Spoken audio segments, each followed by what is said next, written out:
بسم الله الرحمن الرحيم.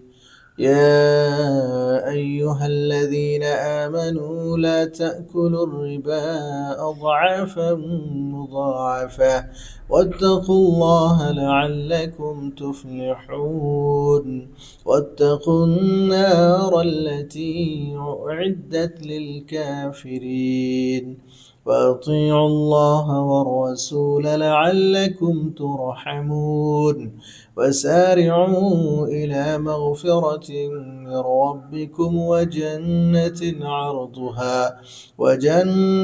عرضها السماوات والأرض أعدت للمتقين الذين ينفقون في السراء والضراء والكاظمين الغيظ والعافين عن الناس والله يحب المحسنين.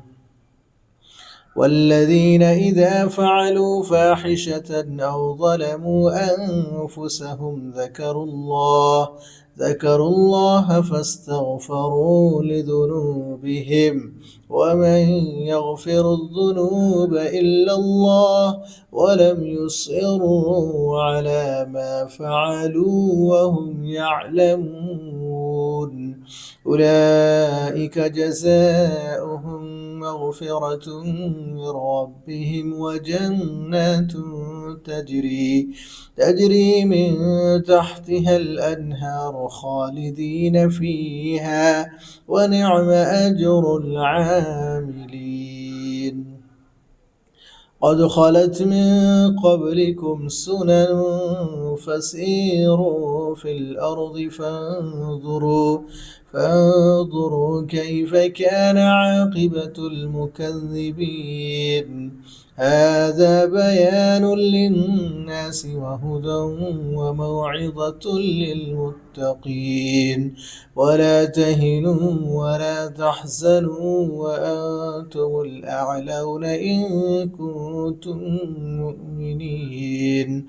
إن يمسسكم قرح فقد مس القوم قرح مثله وتلك الأيام نداولها بين الناس وليعلم الله الذين آمنوا ويتخذ منكم شهداء والله لا يحب الظالمين. وليمحص الله الذين آمنوا ويمحق الكافرين. أم حسبتم أن تدخلوا الجنة ولما يعلم الله الذين جاهدوا منكم ويعلم الصابرين. ولقد كنتم تمنون الموت من قبل أن تلقوه فقد رأيتموه وأنتم تنظرون.